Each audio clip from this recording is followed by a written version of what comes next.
Vamos a, vamos a dar inicio. ¿Qué página nos quedamos? Creo que era el 36, 37, no recuerdo.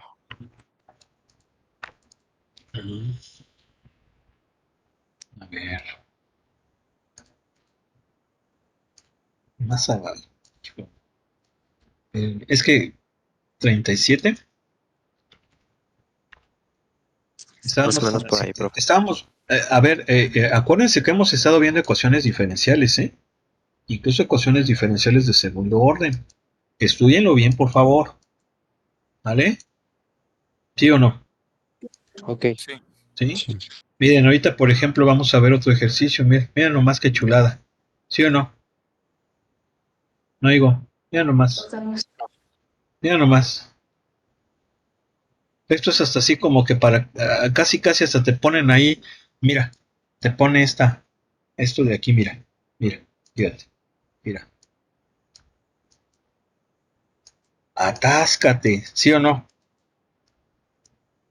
¿Sí o no? Sí, profe. ¿Verdad? ¿Sí o no? O bueno, pues, date, porque eso de atáscate sí es como que date, ¿sí o no? Sí. Sí. Sí, profe, eso sí. Ok. Pues a ver, pues, órale, ¿qué quieren que hagamos?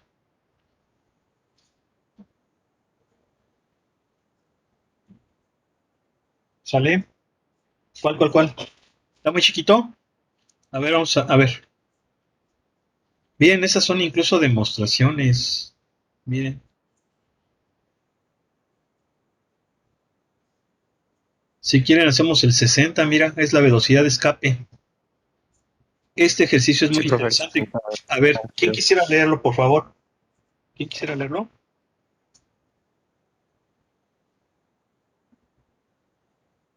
Adelante, escucha.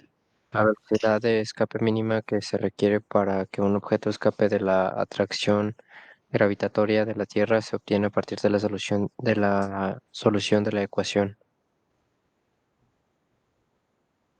Ok, luego, síguele. integral de V, Sí, no, pero diferencial de bajito. V. Ah, ya vimos la integral. Ahora síguele bajita para que ya no la Ok. des. Donde V es la velocidad del objeto lanzado desde la Tierra y es la distancia desde el centro terrestre. G es la constante de la gravitación y m es la masa de la Tierra. Demuestra que v y y están relacionadas por la ecuación v cuadrada igual a v subíndice 0 al cuadrado más 2 gm por i sobre y menos i sobre r. Ok, bueno, fíjense bien. Este ejercicio es muy importante, bastante interesante. Hay que entender a qué se refiere la velocidad de escape. La velocidad de escape es algo que se tiene que estudiar y se tiene que tomar muy en cuenta en el diseño de naves espaciales. ¿Sí? ¿Por qué de naves espaciales? Porque sabemos que por la ley de la gravedad de Newton, la ley de la gravitación universal, dos cuerpos se atraen con una fuerza que es directamente proporcional al producto de sus masas e inversamente proporcional a la distancia entre ellos. Eso es lo que nos dice la ley de la gravitación universal. Bien, una nave espacial tiene una masa, ¿estamos de acuerdo? Y la Tierra tiene una masa. Obviamente, la Tierra, como es una masa enorme, enorme, ¿sí? Creo que está en el orden de 10 a la 27 kilogramos, creo. A ver si pudieran investigarlo, por favor. Es una masa inmensa. Una nave ¿Cuál, espacial. profe? Perdón, se me cortó un poquito. ¿Cómo? ¿Cuál masa? Perdón, es que se me trabó un poquito. Es una masa muy grande, una masa muy inmensa. Una nave espacial pues tiene una masa de unos cuantos miles de kilogramos, pero la masa de la Tierra creo que es del orden de 10 a la 27 o 10 a la 24 kilogramos, si mal no recuerdo, creo. A ver si lo pudieran checar. A la 24, profe. A la 24 La kilogramos. 24, profe. O sea, imagínense, ¿no? Inmensa. Bien, la Tierra, por lo tanto, ejerce una fuerza de atracción muy grande sobre los objetos. De hecho, esa fuerza que la Tierra, por ejemplo, en mi caso, con que la Tierra me atrae es igual a mi peso. ¿Están de acuerdo? ¿Sí? Esa fuerza con que Sí, profe. la Tierra nos atrae es el peso, es igual al peso de los objetos. Bien, en el caso de una nave espacial necesita desarrollar, bueno, necesita energía para poder subir. ¿Por qué? Porque tiene que vencer a la energía potencial que pues obviamente ejerce la Tierra sobre él, porque recuerden que existe una relación entre la energía potencial y el peso de los objetos. Bien, pero para que se pueda realizar esa salida o se pueda vencer esa fuerza de atracción, es necesario que el objeto desarrolle una velocidad mínima que se conoce como velocidad de escape. Por eso se llama de esa forma, porque es la velocidad mínima que necesita que desarrollar un objeto para poder escapar de la fuerza de atracción gravitacional terrestre y de esa forma pueda salir al espacio exterior. Se supone que en el espacio exterior prácticamente pues ya no, esa fuerza de atracción gravitacional sería muy pequeñita. Entonces eso es lo que viene siendo precisamente esa velocidad de escape. Si se fijan, ahí tenemos esta ecuación diferencial. A ver, díganmela por favor. Es integral de v de b igual a ¿qué?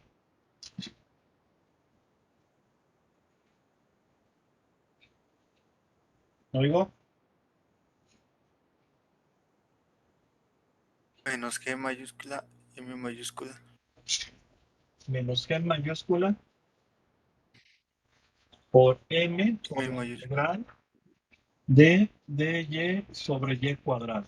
Si se fijan, esto no es otra cosa más que, más que la... Voy a dejar de presentar para que se vea acá. Si se fijan, no es otra cosa más que lo que acabamos de platicar. ¿Por qué? Porque esto que yo tengo aquí la, es la fuerza de gravedad. Acuérdense que la fuerza de gravedad, desde el punto de vista escalar, es la constante de gravedad por el producto de las masas, masa de la Tierra por masa del objeto, entre la distancia al cuadrado entre ellas. Si se fija, esta viene siendo la distancia, esta es la constante de la gravitación universal y esta m mayúscula es la masa de la Tierra. ¿Por qué no pone la masa del objeto? Pues porque es muy pequeña en comparación con la de la Tierra. Más aún, si se fijan, esto que tenemos aquí viene siendo la, pues la cantidad de energía cinética, ¿sí?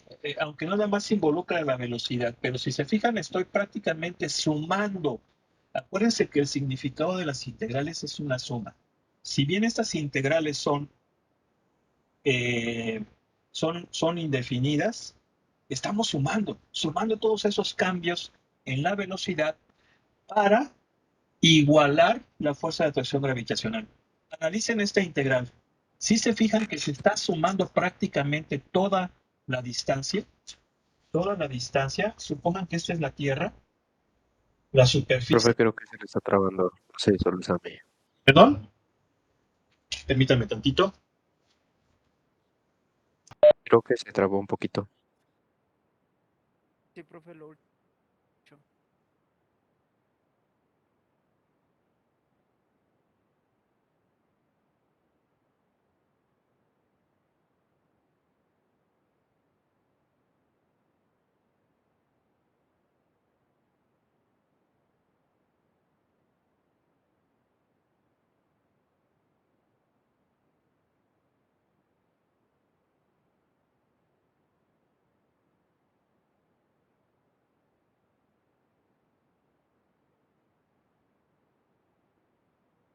Bien, entonces, si se fijan, estoy sumando estas distancias. ¿Por qué la distancia entre la superficie terrestre y la altura? ¿Sí? La altura. Esto viene siendo lo que el libro le llama Y. Entonces estoy sumando toda esta variación en cuanto a las alturas. ¿Sí? Esto se los explico a grosso modo para que vean qué es lo que vamos a estar haciendo. ¿Queda claro? Oigo. No oigo. Sí, profe. Bueno, entonces vamos a hacer esta integral. Esta está muy sencillita. ¿Cuánto es la integral de b de b? Pues es b cuadrada sobre 2 más c1. ¿Sí estamos de acuerdo? ¿Sí o no? Sí. Bien. Igual, G y M son constantes. La constante de gravitación universal no cambia, tampoco la masa de la Tierra. Entonces esto es Gm. Y si integro esto, la voy a poner aquí aparte. ¿Están de acuerdo que tengo que poner y cuadrada como? ¿Qué tengo que hacer para poder integrar a y cuadrada? Ya lo hemos dicho. A ver, ¿quién se acuerda? ¿Rápido? Con exponente negativo. Ok. Efectivamente, no puede estar en el denominador. Vamos a integrarla con la de x a la n. En este caso, y a la n. Tengo que ponerla en el numerador, aplicando propiedades de los exponentes.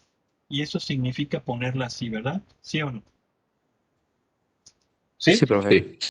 Sí. ¿Cuánto es la integral de esto? Me va a quedar menos y a la menos 1. Ojo, lo voy a poner entre paréntesis porque toda esta integral multiplica esto. Y esta integral va a ser menos y a la menos 1 más C2. Acuérdense que aquí estoy metiendo yo dos constantes de integración porque estoy realizando dos integrales distintas. Eso es lo correcto, ¿sí? Y no hay que perderlo de vista. Por cada integral indefinida va a haber una constante de integración, ¿vale? No oigo. ¿Sí? Sí. Profe. Bien. ¿Qué es lo que voy a hacer ahora? Lo que voy a hacer ahora es encontrar V. Voy a despejar V, que es la velocidad. ¿Qué tengo que hacer? Pues, por ejemplo, pasar esta C al segundo miembro. Bien. Me va a quedar menos GM, este por este, me va a dar menos menos, se va a hacer más. Y me va a quedar GM por Y a la menos 1, pero Y a la menos 1 es, aquí sí, ya ponerla como denominador, ¿verdad? En el denominador por ese exponente negativo. ¿Estamos de acuerdo o no? Sí, Sí. profe. Bien, ahora, esto que es una constante multiplicado por una constante me va a dar una constante que le voy a llamar A más A. Aquí le voy a poner A es menos GM por C2. ¿Sale? ¿Sí o no? ¿Sí? Ok. Y luego C1, vulgarmente lo paso para allá. Luego, ¿qué voy a hacer? Voy a multiplicar todo esto por 2, me va a quedar así. Más A menos C1 es una constante. ¿Sí? Una constante menos una constante me da una constante. Y esa constante la voy a multiplicar por 2 y le voy a llamar B. O sea que B va a ser A menos C1 por 2. ¿Sí estamos de acuerdo o no? Sí. ¿Sí? Bien. Aquí puedo cancelar el 2 con el 2 y ya para finalizar me va a quedar que V es Gm más B raíz cuadrada. Obviamente, aquí al sacarle raíz cuadrada quedaría un más menos, pero sabemos que la velocidad no puede ser negativa. Por eso es que B me va a quedar nada más con el positivo. ¿Sí? ¿Sí o no? Profesor, ahí en la división, ¿por qué quedó el 2 en el denominador? ¿Dónde? El 2G por M sobre 2.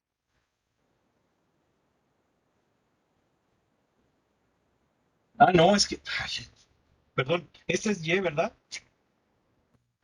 Sí. Sí. A ver, aquí, perdón, yo no sé por qué le puse el 2. Voy a corregir, disculpe. Sí, es cierto. Aquí me va a quedar B cuadrada igual a Gm por 2 sobre Y, más, esto le llamé B. ¿Sí estamos de acuerdo ahora sí? Sí. ¿Sí? ¿Sí o no? Sí. Sí. Ujú. Entonces, ¿qué me salió? Falta ponerlo en raíz, ¿no? Sí, pero no es necesario porque ahí el libro me está pidiendo que lo ponga como B cuadrada, así lo define. Ujú.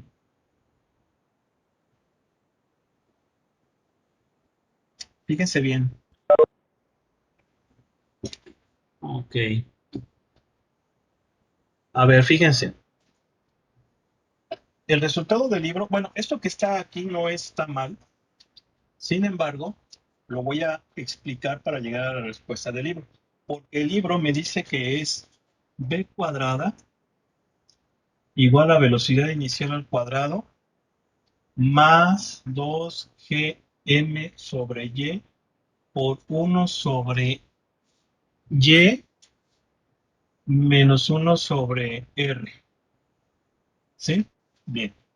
Obviamente se los voy a explicar de otra forma para que lleguemos a esa relación que tiene allí el libro. Eh, voy a tener, esto no está mal, les digo, pero voy a tener que explicarlo de nuevo para que podamos llegar a esa relación que tiene el libro. ¿Sí? ¿Sale? Ok. Sí, nada más que en la que tiene el libro, el 2GM no está sobre Y, nada más es 2GM.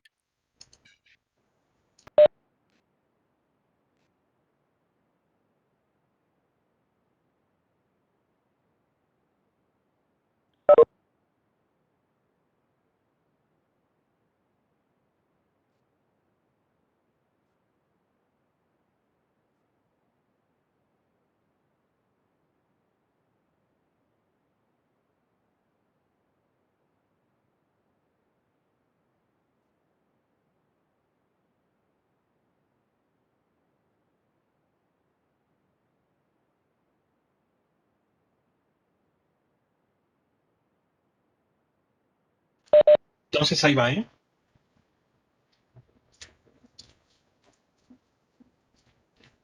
Fíjense bien. A ver. El libro va. Aquí está la Tierra.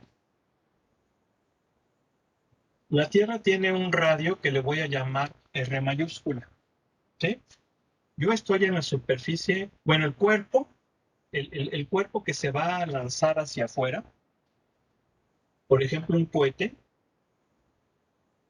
está al nivel de la superficie terrestre.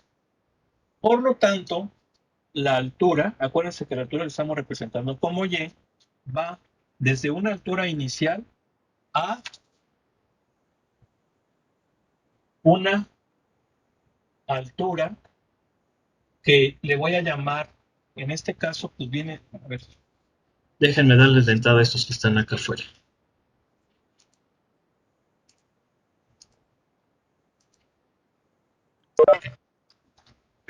Una altura que le voy a llamar Y. Esta altura Y va a ser variable, ¿sí? Va a ser variable. Bien. Por lo tanto, la altura varía desde dónde? Desde la altura inicial, que es el radio de la Tierra, a una altura que no le puedo llamar Y porque no puedo poner Y como límite porque es variable, pero le voy a llamar H, la altura a la cual va a estar ese objeto. Entonces, la altura va a variar desde la superficie de la Tierra hasta donde vaya. ¿Se entiende eso? ¿Sí o no? Sí. Sí, Ahora, la Sí, pero velocidad del objeto, obviamente, va a iniciar aquí en la superficie de la Tierra y va a subir. ¿Sí? ¿Cuál es el valor de la velocidad en la superficie de la Tierra? Pues es la velocidad con la que el cohete sale disparado. Si ustedes se fijan, es una velocidad muy variable. Yo no sé si se han fijado que cuando un cohete sube, a determinadas alturas se van incluso hasta separando diferentes etapas. ¿Por qué? Pues porque se consume todo el combustible, hay que tirar eso que ya no nos sirve y continuar en su vida. ¿Sí se han fijado en eso? Sí, Sí. entonces se desarrollan diferentes ok. velocidades. Pero en la superficie de la Tierra yo tengo una velocidad inicial, que es con la que sale disparado el cohete. Y obviamente a una altura determinada, pues a una altura determinada voy a tener una velocidad. ¿Por qué? Pues porque se supone que yo sigo subiendo. Esa velocidad, insisto, y esto es muy importante que lo entiendan, yo no le puedo llamar v. No es correcto que un límite reciba el nombre de la variable con respecto a la que voy a integrar. Le voy a llamar velocidad final. ¿Sale? Entonces, fíjense, yo subo una altura y voy a tener una determinada velocidad final. ¿Vamos de acuerdo en eso? Yo tengo una duda. Sí. ¿Cuál? ¿Me puede explicar otra vez la de altura? ¿De dónde a dónde era? Desde el radio de la Tierra. Esa es la altura inicial. El cohete o la nave, cualquier objeto que quiera salir de la Tierra, tiene que partir de su superficie. Obviamente, muy importante, aquí sí hay que decir que tenemos que considerar el lugar. No es lo mismo la Ciudad de México, que está a 2.000 metros sobre el nivel del mar, a Acapulco, que está a 0 metros sobre el nivel del mar. ¿Sí están de acuerdo? ¿Sí o no? Sí, profe. Sí. Yo no sé si ustedes incluso se fijen que los lugares de donde salen las naves, los cohetes espaciales, son lugares que deben de estar a baja altura. Por ejemplo, en el caso de Houston, que es un lugar de donde salen muchos lanzamientos espaciales, creo que es costa, ¿verdad? La ciudad de Houston. El Centro Espacial Kennedy, creo que así se llama, ese centro espacial, está prácticamente pegado al mar. ¿Por qué? Pues porque tiene que ser altura cero. Si yo, por ejemplo, quisiera poner una estación de lanzamiento en la Ciudad de México, ahí a la altura van a ser 2.000 metros sobre el nivel del mar. ¿Sí se entiende o no? ¿Sí? Entonces se supone que lo sano es que esas estaciones de lanzamiento estén al nivel del mar, y si están al nivel del mar, van a ser iguales al radio de la Tierra. ¿Se entiende? Sí, profe. ¿Sí? Bien. Entonces, por eso es que tenemos estos límites. ¿Sale? Bien, pues vamos a integrar.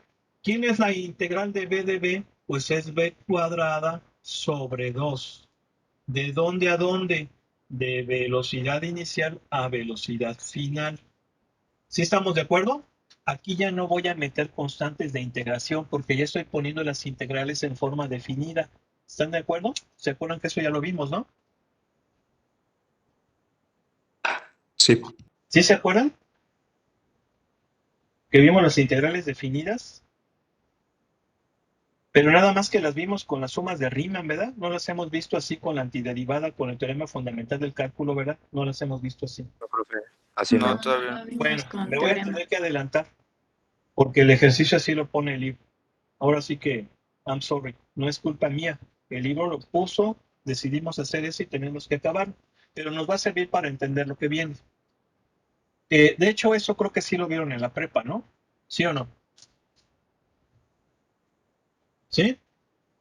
¿Sale? Bien. A ver, ¿cuál es la antiderivada de esto? Ya la sacamos. ¿Se acuerdan que era menos y a la menos 1? ¿Sí se acuerdan que es la antiderivada? ¿Sí o no? Sí.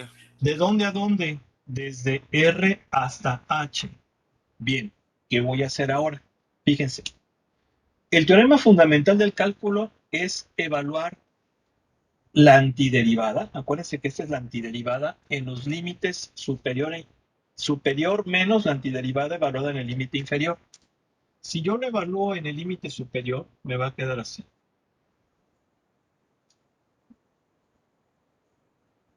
¿Sí están de acuerdo? Vean, estoy evaluando la velocidad final, la sustituyo, me va a quedar velocidad final al cuadrado sobre 2 menos ahora la antiderivada evaluada en el inferior. Sería velocidad inicial al cuadrado sobre 2. ¿Sí? ¿Se entiende eso? Ese Sí, sería con profe. el teorema de cuando Teorema. los límites son dos constantes o cuando una constante y la otra función de x. Sí. Ahora, aquí menos se va a hacer más, se va a quedar gm por, acuérdense que esto viene siendo 1 sobre y. Lo voy a poner positivo porque menos por menos me da más. Entonces, esto lo evalúo en el límite superior. me va a quedar 1 sobre h menos esto evaluado en el límite inferior, que es menos 1 sobre r. ¿Sí estamos de acuerdo? Sí, profe. ¿Vamos bien? Sí. Sí, profe, todo bien. ¿Qué voy a hacer ahora? Voy a quitar este 2. ¿Cómo quito ese 2? Multiplicando por 2 todo. ¿Sí o no? Sí. Sí. Bien. Ahora tengo que despejar, pero ¿a quién voy a despejar? A la velocidad final al cuadrado. La velocidad final al cuadrado es la que va llevando la nave espacial en su movimiento hacia el espacio. ¿Sí? Pues voy a despejar la velocidad final, que es lo que yo quiero encontrar. Y me va a quedar velocidad final al cuadrado igual a velocidad inicial pasa para allá sumando, y esto pues ahí se queda. 2gm por 1 menos h menos 1 sobre r. Y este resultado es el que tengo aquí en el libro. A ver, les comparto. ¿Sí se fijan? A ver, es el que tenemos aquí. ¿Sí o no? ¿Sí están de acuerdo? Véanla. ¿Es la Sí. misma? ¿Es la misma? Sí, profe. Pero Sí. para resolverla tuve que poner los límites. Es decir, yo voy a salir en el cohete. Ok, pero ¿a partir de dónde? ¿Cuáles son los valores iniciales con los que yo tengo? Bueno, pues voy a salir desde la superficie de la Tierra, nivel del mar. Entonces, la altura va desde el radio de la Tierra a una altura variable que es la que yo voy a llevar en mi movimiento. Y la velocidad, que es la otra variable, ¿de dónde a dónde va? Pues en la Tierra salgo con una velocidad inicial, pero conforme voy subiendo, voy a tener una velocidad que es la que yo quiero conocer, la que quiero determinar. Esta va a ser la velocidad en mi movimiento hacia el espacio a una determinada altura, porque acuérdense que esta h es variable. En este caso no tenemos x y y. Hagan de cuenta que la h es la x y la v es la y. ¿Sí se entiende? Aunque aquí lo pongo Pero de forma diferente. ¿Sí? yo tengo una pregunta. Eh, bueno, se supone que estamos sacando la velocidad final, ¿no? Y ese es nuestro límite superior, Ajá. ¿no? Si lo aplicamos con teorema fundamental, ¿con cuál sería? ¿Con el que los ambos límites son constantes o en el que el superior es una función de x, que en este caso sería velocidad final? Muy buena pregunta, sí, sí, sí. Efectivamente, eh, bien, a ver, esta es una integral definida. Voy de A a B, ¿sí? Mi límite inferior es constante, porque salgo desde el radio de la Tierra, ¿sí? Mi límite superior también es constante. Efectivamente, esto es así. Pero en este caso, el límite superior es variable, no es constante, porque yo voy en la nave, ¿sí? Entonces, cuando el límite superior es variable, esta integral se debe de poner así, por ejemplo, de a t, f de tau, diferencial de tau. ¿Por qué? Este es un ejemplo, puede ser así. ¿Por qué? Porque aquí ya estoy viendo que el límite superior es variable, pero la variable no puede estar en el integrando, entonces tengo que utilizar una variable auxiliar. A fin de cuentas, al calcular esta integral y evaluar en el límite superior, me va a quedar en función de t. Eso es, por ejemplo, si la variable fuera el tiempo. Si fuera, por ejemplo, x, de a x, ¿cómo le voy a poner aquí? No le puedo poner f de x, tengo que utilizar una variable auxiliar. ¿Por qué no puede ser x? Pues porque como que rompe con la esencia de la integral, ¿sí? Entonces, le puedo poner, por ejemplo, xi,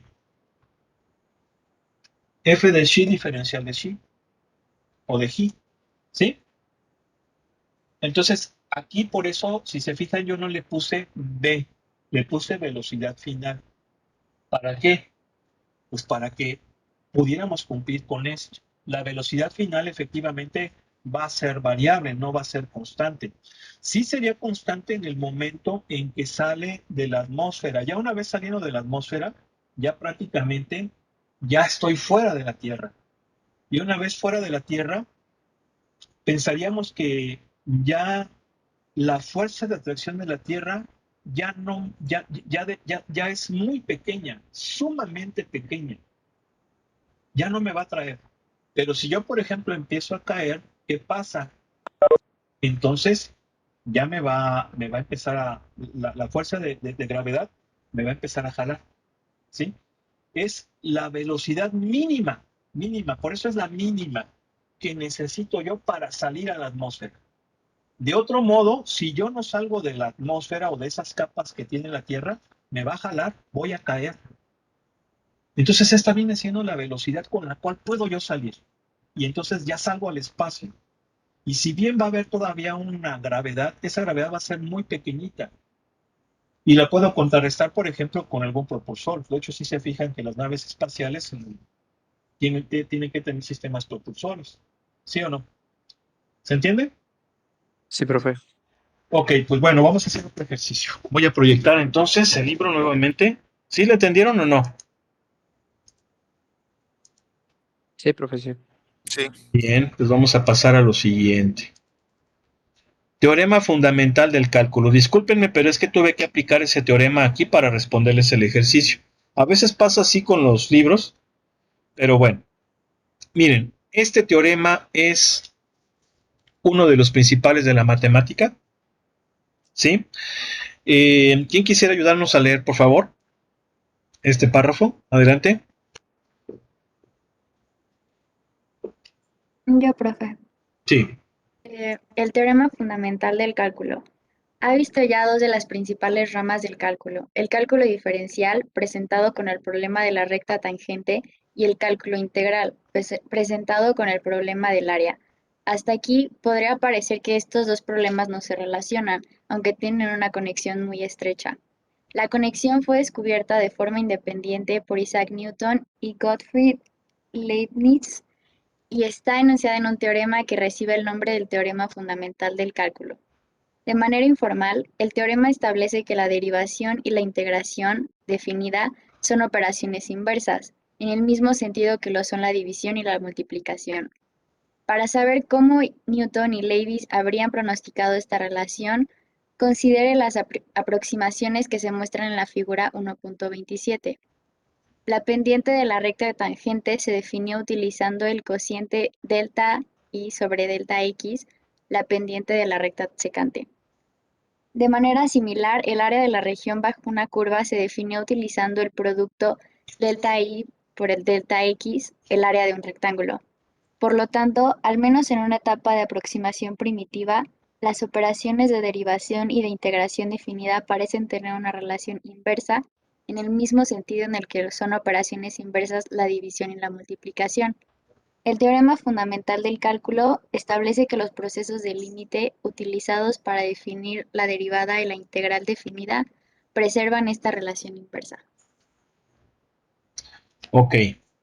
Bueno, si se fijan, pues esto es sumamente importante porque pues estamos viendo que aparentemente la cuestión de la integral y de la derivada no son independientes. ¿Por qué no son independientes? Bueno, pensaríamos que sí lo son, porque la integral, desde un punto de vista geométrico, es el área bajo la curva, la integral definida, obviamente. La integral definida es el área bajo la curva con respecto al eje X. Esto sabemos que puede cambiar, porque no necesariamente tiene que ser sobre la curva, puede ser sobre la curva si es que la curva está debajo del eje X. Si se acuerdan que esto ya lo hemos discutido, ¿verdad? Pero básicamente la integral definida geométricamente es un área. Ahora, geométricamente la derivada es una pendiente de la recta tangente a la curva en un punto Entonces, pensaríamos que son independientes, pero no son así, son operaciones contrarias. Y de hecho ya estuvimos viendo cómo las integrales indefinidas y las derivadas son inversas. La integral indefinida cancela, por así decirlo, a la derivada, y a su misma vez la derivada cancela la integral indefinida, pero aquí ya vamos a ver integrales definidas. Recuerden que la integral definida es aquella que tiene límites de integración. Esto ya lo hemos platicado. Geométricamente ya sabemos que esto es un área, pero ahora vamos a ver que ese concepto de área o ese problema de área es una interpretación solamente. En realidad la integral puede ser muchísimas cosas. Básicamente es el total. Esto ya incluso se los comenté yo con la semejanza de las fotos y la película que forman dichas fotos, ¿verdad? Sí se acuerdan, ¿verdad? Que ya lo hemos comentado, ¿no? Sí. Bien. Entonces voy a compartir nuevamente el libro.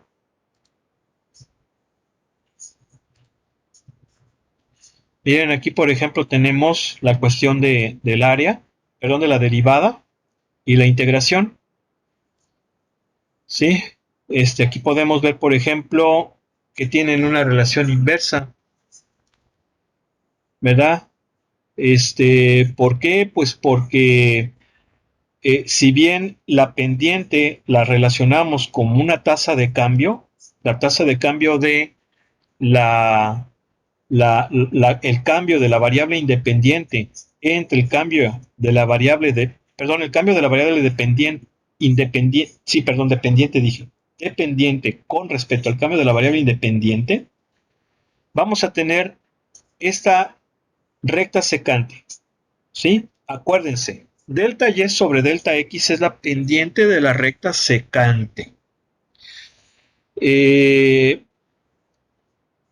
Cuando delta x tiende a 0, este delta y entre delta x se convierte en el dy en dx, que viene siendo la derivada. De hecho, esto se conoce como cociente medio de incrementos, pero el dy en dx es cociente instantáneo de incrementos, ya se convierte en la recta tangente, que es lo que tenemos aquí. En ambas situaciones, esta recta secante pues se relaciona con un elemento de área. Observen, aquí yo por ejemplo puedo ver fácilmente que el delta x viene siendo la base de ese rectángulo, y el delta y en la altura. Entonces ahí más o menos se puede ver precisamente esa relación, ¿sí? Entonces, aquí tenemos un recuadro, vean, sabemos que esta es la antiderivada. La integral indefinida es lo que conocemos como antiderivada. Recuerden que también se le conoce como primitiva. Y ya dijimos que esto consiste en encontrar la función que al derivarla me da el integrando, ¿verdad? Por eso se llama antiderivada o primitiva de la función. Este tipo de antiderivadas o integrales indefinidas se llaman así porque no tenemos límites de integración. ¿Sí? Es una relación de donde no tenemos de dónde a dónde, de dónde a dónde vamos a realizar la operación. Simple y sencillamente cómo es el comportamiento de la función al tomarla en términos de su tasa de cambio y obtener el total. Cuando tenemos ya esos límites de A a B, ya es una integral definida. Recordemos que este se llama límite inferior de integración. Este es el límite inferior de integración y este el límite superior de integración. Obviamente esto se sigue llamando integrando, y este es la variable independiente, es decir, la variable propiamente de la integral. A fin de cuentas, la integral como tal pues va a ser un total, pero bajo la variable dependiente. Este símbolo muy característico de la integral es una S alargada, ya se los había yo comentado anteriormente, aquí lo dice, se deriva de una S alargada, y esta notación se debe precisamente al genial Leibniz. ¿Por qué? Porque Leibniz entendió muy bien lo que era la integral. Básicamente es una suma de totales, una suma de cambios corrijo, una suma de cambios para obtener un total. ¿Quiénes son esos cambios? Pues son los valores de la derivada prácticamente desde este valor A a este valor B. Si yo sumo esos cambios desde A a B, obtengo un total que básicamente va a ser la integral definida. ¿Sí? ¿Estamos de acuerdo? Sí, de acuerdo. Sí, profe. A ver, nada Sí, más profesor. están ustedes, tres. Pongan su cámara, por favor. Pongan su cámara. Bien.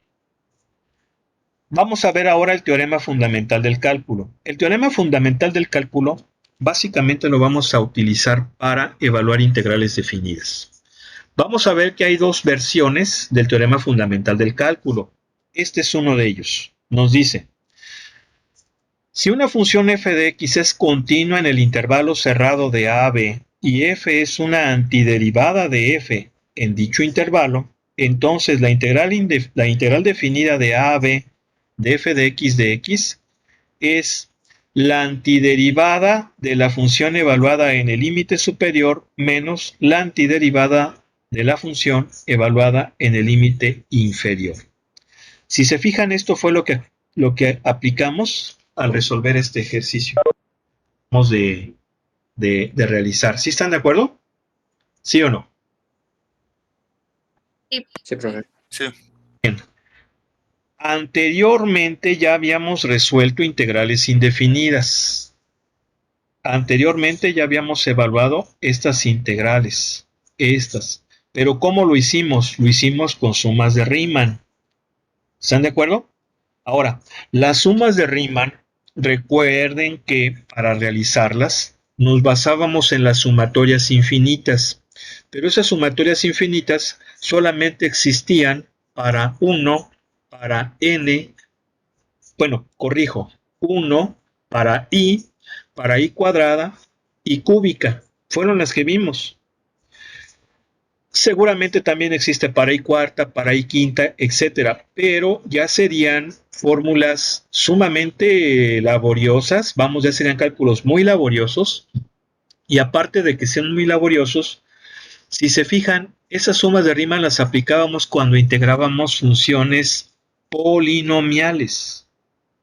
Y las funciones polinomiales solamente son un solo grupo de los muchísimos tipos de funciones que hay. Por ejemplo, si yo tuviera una función irracional, que es una función raíz cuadrada, hacerlo por sumas de Riemann sería prácticamente imposible.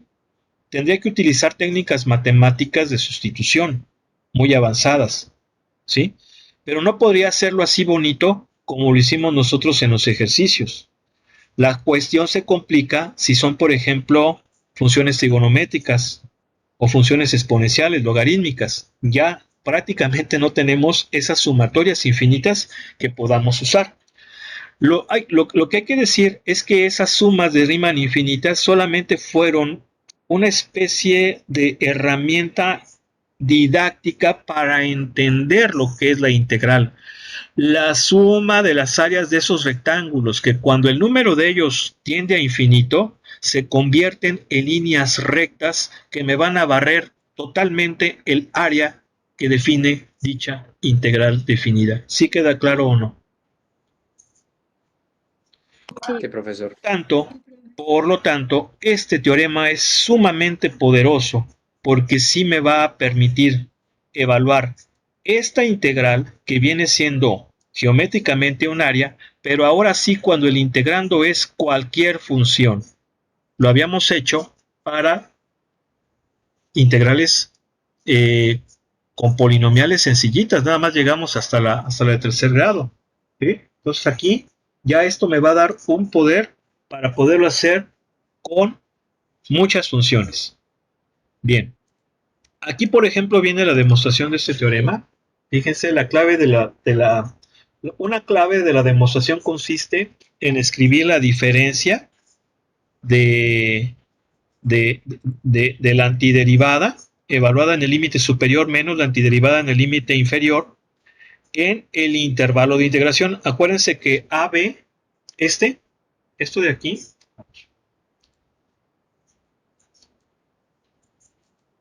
Esto de aquí viene siendo el intervalo de integración. Si se fijan, lo pone como un intervalo cerrado, ¿sí? Desde un punto de vista práctico, lo correcto es ponerlo como un intervalo cerrado, sobre todo para este tipo de integrales. Sin embargo, sí podemos también analizarlo como un intervalo abierto, pero en esas circunstancias no van a corresponder a estas integrales como tal, sino ahí ya entran las famosas integrales impropias que vamos a ver más adelante y que de hecho ya les platiqué anteriormente. Bien, entonces si se fijan, yo estoy evaluando esta diferencia de la antiderivada en el límite superior menos antiderivada en el límite inferior en esta suma de diferencias de la antiderivada, pero evaluada en estos valores que yo obtengo al hacer una partición del intervalo de integración. Si se fijan, es una suma de diferencias. Es una suma de diferencias. ¿Por qué? Pues porque yo tengo una diferencia que voy a expresar con diferencias más pequeñitas. Entonces, básicamente, esta suma de diferencias la represento de esta forma. Si se fijan, voy a tener que bajar un poco.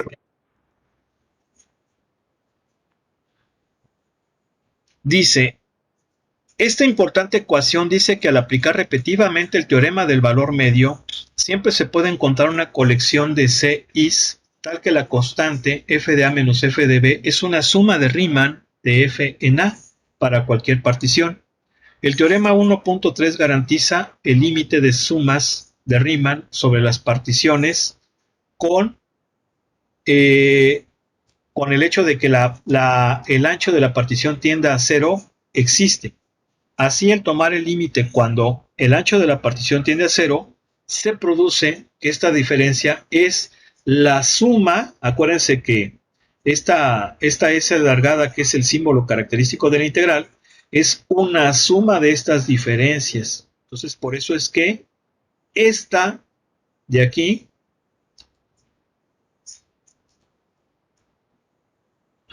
no agarro el lápiz.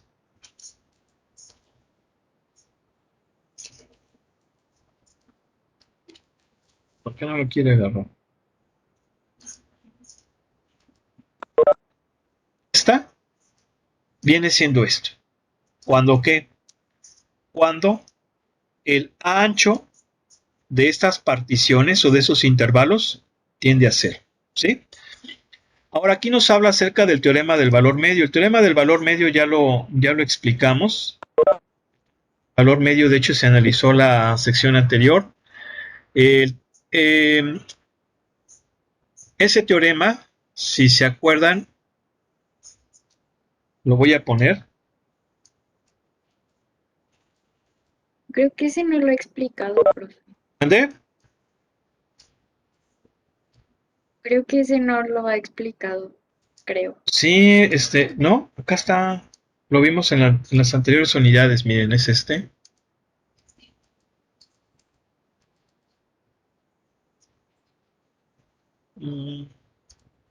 Era lo de imagen mayor No. y imagen. No. A ver, mira, la voy a buscar. ¿Dónde está el de buscar?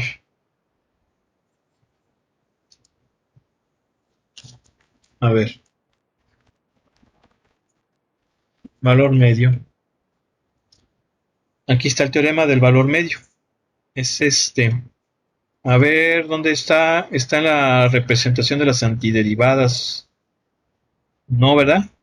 Sí, se los había explicado cuando vimos este tema, pero se los explico. Bueno, nada más que el problema es que ya son las 6. Mañana les explico el teorema del valor medio para que vayamos entendiendo cómo es la cuestión del teorema fundamental del cálculo. Ahora, les recuerdo que hay dos versiones. Esa es la más utilizada, la que utilizamos para evaluar integrales definidas. Sin embargo, hay otra que también es igualmente útil, pero vamos, es un poco menos frecuente su uso. Bueno, mañana entonces me recuerdan para que veamos el teorema del valor medio. Vamos a dejarles hasta aquí. Que pasen buena tarde Dios mediante, nos vemos mañana. ¿Sale? Vale, profe, hasta mañana. Hasta mañana. Mañana, profe. Profe, ¿qué dijo al principio de un examen? Es que no escuché. ¿Cómo? Es que dijo algo, comentó algo de un examen, pero no El alcancé a examen escuchar. de los vídeos. El examen de los vídeos,